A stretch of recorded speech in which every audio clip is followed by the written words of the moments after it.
예수 그리스도의 영광. 요한복음 17장 1절에서 8절.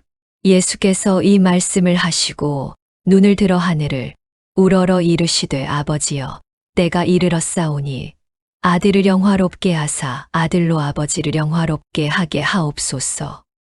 아버지께서 아들에게 주신 모든 사람에게 영생을 주게 하시려고 만민을 다스리는 권세를 아들에게 주셨음이로소이다. 영생은 곧 유일하신 참 하나님과 그가 보내신 자 예수 그리스도를 아는 것이니이다. 아버지께서 내게 하라고 주신 일을 내가 이루어 아버지를 이 세상에서 영화롭게 하였사오니 아버지여 창세 전에 내가 아버지와 함께 가졌던 영화로서 지금도 아버지와 함께 나를 영화롭게 하옵소서. 세상 중에서 내게 주신 사람들에게 내가 아버지 이름을 나타내었나이다. 그들은 아버지의 것이었는데 내게 주셨으며 그들은 아버지의 말씀을 지키었나이다. 지금 그들은 아버지께서 내게 주신 것이 다 아버지로부터 온 것인 줄 알았나이다. 나는 아버지께서 내게 주신 말씀들을 그들에게 주었사오며 그들은 이것을 받고 내가 아버지께로부터 나온 줄을 참으로 아오며 아버지께서 나를 보내신 줄도 믿었사옵나이다. 예수님은 공생의 기간 동안에 끊임없이 기도를 하셨습니다. 어떤 때는 온 밤을 새워 기도를 하셨고 새벽 미명이 되기 훨씬 이전에 일어나셔서 기도하러 산에 올라가셨다는 기록도 자주 발견합니다.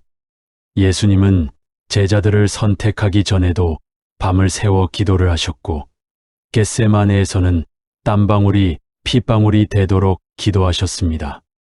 오병이어의 현장이나 죽은 나사로를 살리는 현장에서도 그분은 하나님께 먼저 기도를 하셨으며 이제 마지막으로 십자가를 지기 바로 직전에도 하나님 앞에 간절한 기도를 하십니다. 이렇듯 기도는 성도의 삶에서 필수적인 호흡과 같은 것입니다.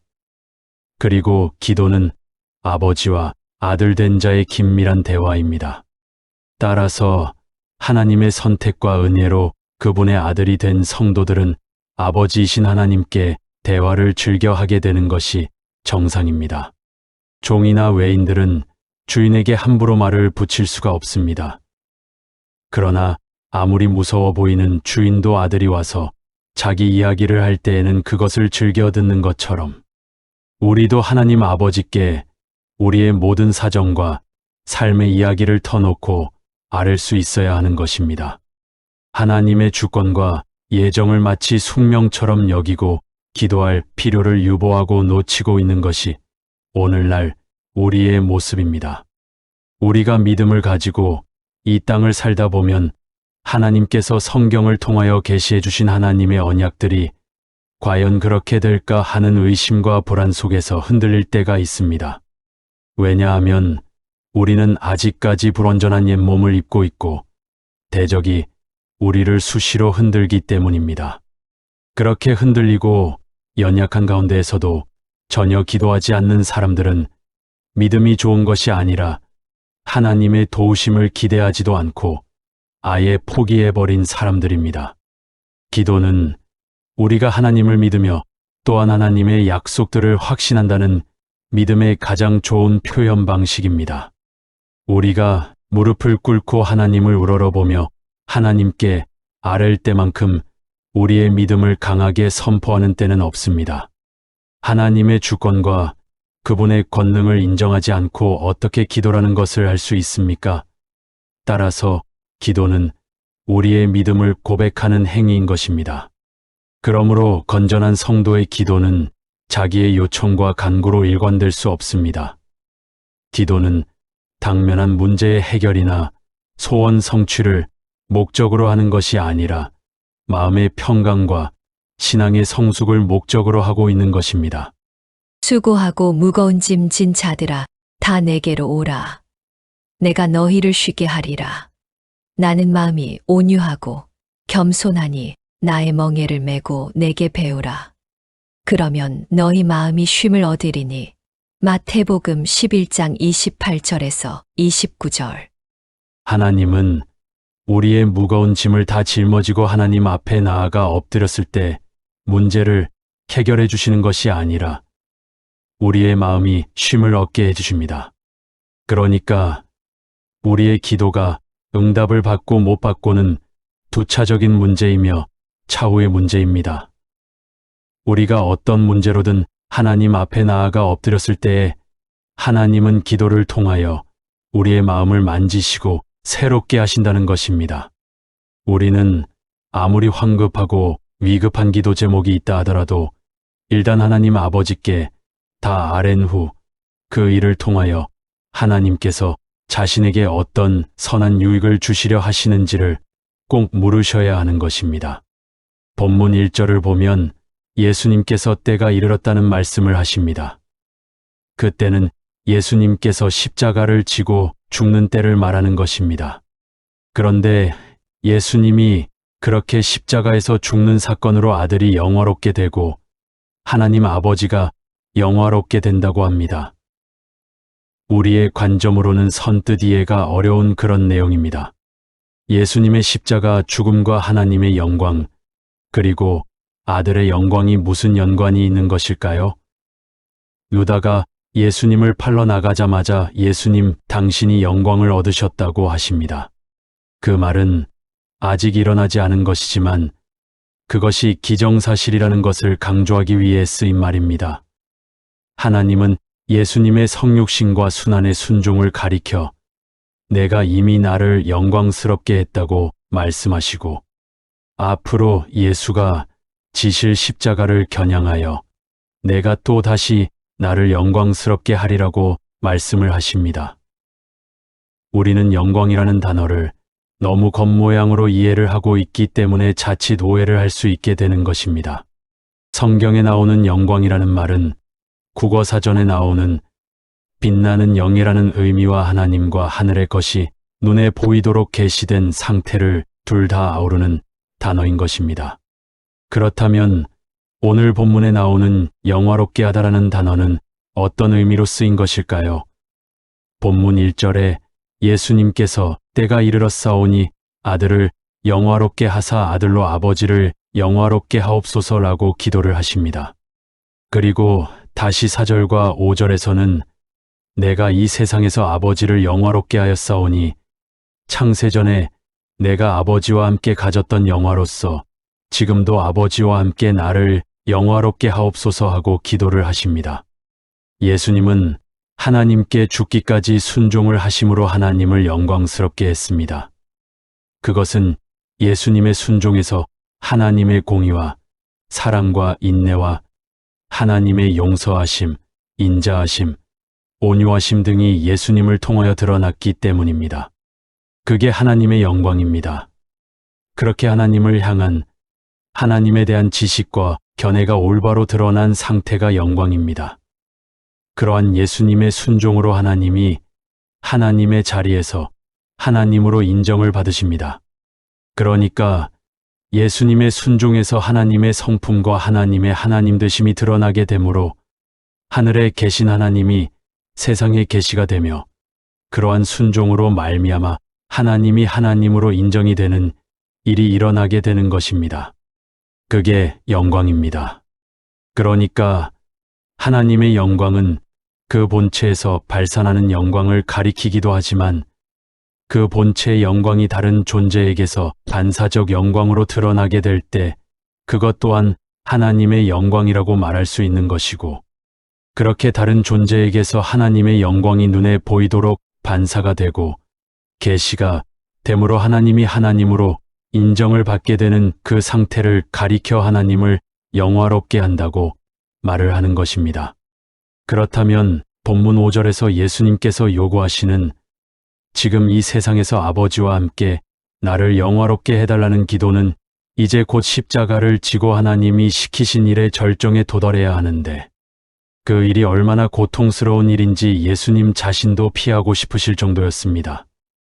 그러나 하나님께서 끝까지 순종하게 하셔서 하나님의 하나님 되심이 세상에 드러나게 해주시면 거기에서 하나님의 영광이 드러나게 될 것이니까 그렇게 좀 도와달라는 기도인 것입니다. 더 쉽게 말하면 반드시 십자가를 지게 해주세요라고 기도를 하고 계신 것입니다. 그게 나를 영화롭게 하옵소서인 것입니다. 예수님은 지금 하늘나라에게 당신이 가졌던 화려하고 장엄한 영광을 돌려달라고 하는 것이 아닙니다. 예수님은 오히려 당신의 마음이 약해져서 하나님의 영광이 자신의 삶 속에서 드러나지 못할지도 모르니까 하나님 아버지가 도와주셔서 십자가를 잘 질 수 있게 도와달라고 말씀을 하고 계신 것입니다. 아버지가 아들을 영화롭게 하시면 아들이 아버지를 영화롭게 한다는 말은 아들이 아버지께 순종하도록 아버지의 권능으로 도와주시면 그 아들의 삶 속에서 아버지가 드러나게 되고 그 일로 말미암아 아버지가 아버지 대접을 받게 된다는 뜻인 것입니다. 그게 바로 인간을 향한 하나님의 창조의 목적인 것입니다. 인간들은 하나님의 말씀에 완전히 순종하여 그들의 삶 속에서 하나님의 성품과 하나님의 능력과 하나님의 하나님 되심을 드러내는 자들로 지어진 것입니다. 그걸 다른 말로 하나님 절대 의존적 존재라 합니다.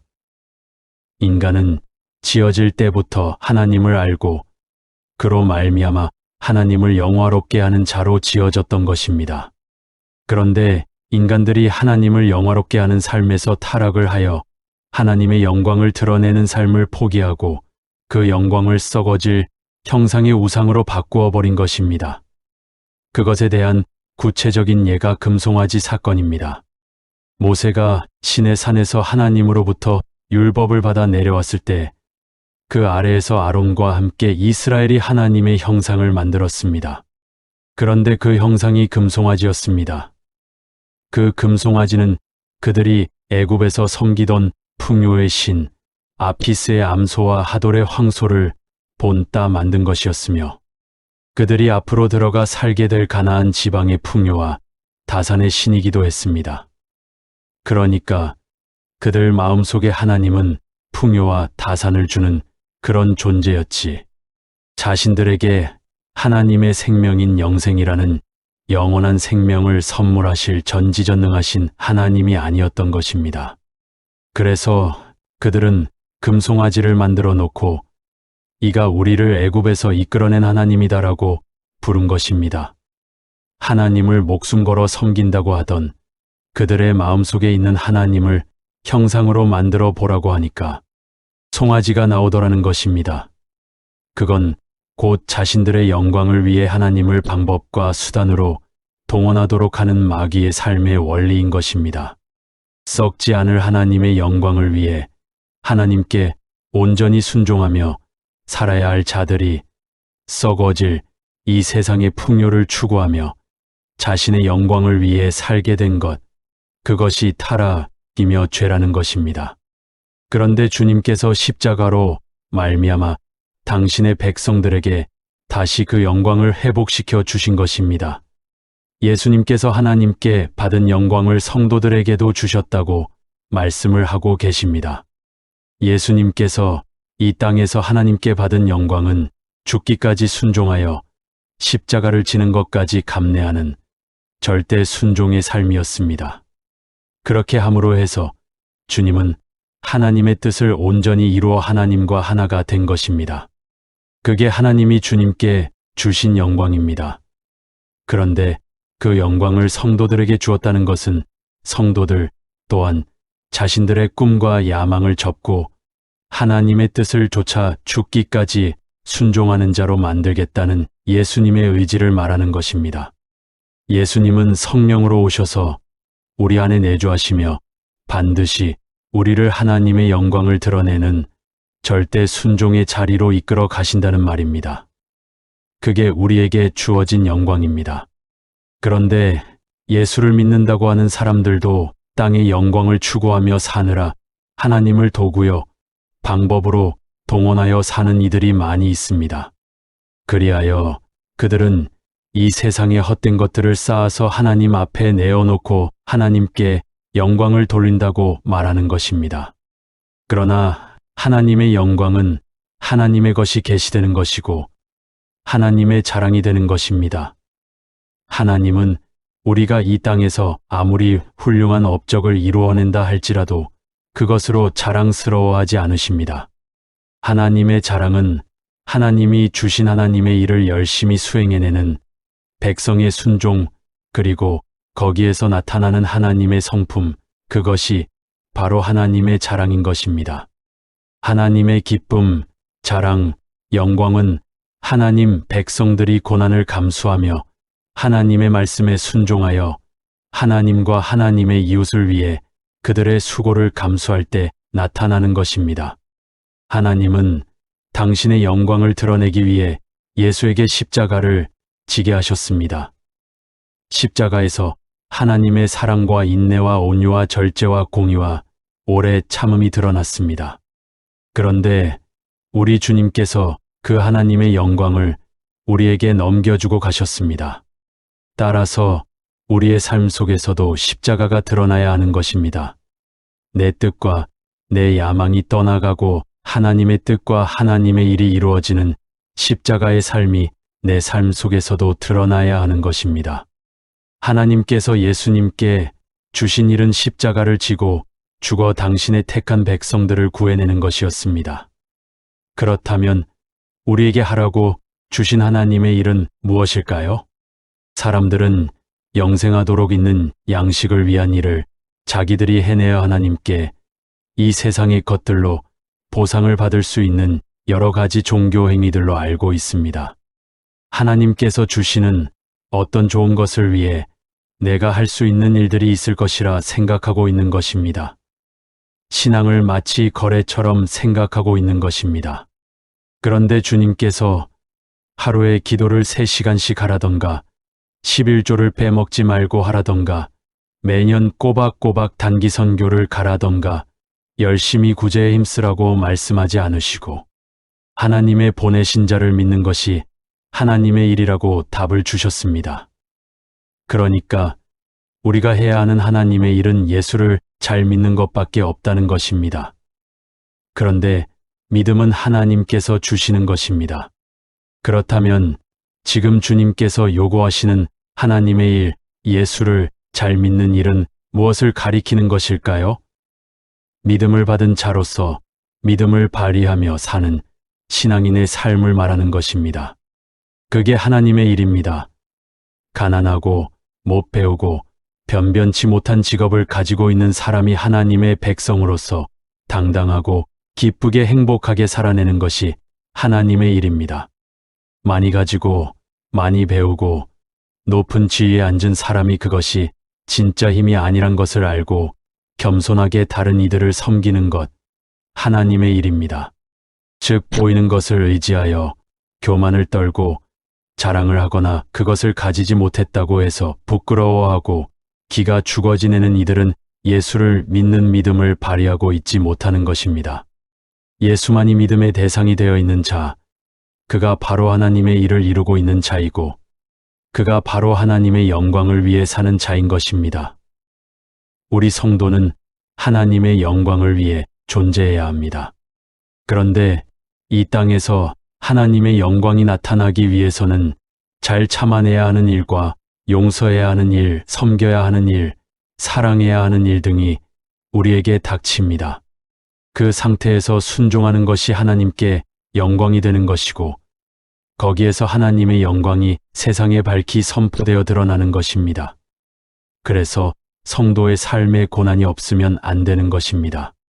그러나 그 고난을 잘 견디고 그 상황에 열심히 순종하다 보면 그 속에서 하나님의 영광이 드러나게 되는 것이고 그 하나님의 영광은 장차 우리의 영광으로 완성되게 되는 것입니다. 따라서 우리는 먹든지 마시든지 하나님의 영광을 위해 살도록 애를 쓰고 기도해야 하는 것입니다. 예수께서 하나님께 순종하여 하나님이 주신 당신의 백성들을 모두 구원해 nem으로써 하나님을 영화롭게 하셨고 그 예수의 삶을 하나님이 영화롭다 하셨던 것처럼 우리도 하나님의 자녀로서 다른 이들의 구원의 도구요, 방법으로 부름을 받은 사람들입니다. 그래서 십자가의 순종과 완전한 자기 부인이 필요한 것입니다. 그게 잘 안 될 때 기도하라는 것이고 예수님도 그 일을 위해 열심히 끝까지 기도를 하셨는데 우리가 도대체 뭐라고 기도를 게을리한다는 말입니까? 풍랑을 두려워 마십시오. 오히려 그 속에서 하나님을 찬양하십시오. 힘들고 어려울 때 우리 주님처럼 하나님께 기도하는 겁니다. 문제를 해결해달라고, 풍랑을 없애달라고 기도를 하는 것이 아니라 이기게 해달라고, 순종하게 해달라고 기도하는 것입니다. 그래서 우리의 삶 속에서도 하나님의 영광이 밝히 드러나게 해달라고 기도하는 겁니다. 예수 그리스도의 은혜가 충만하길 축복합니다.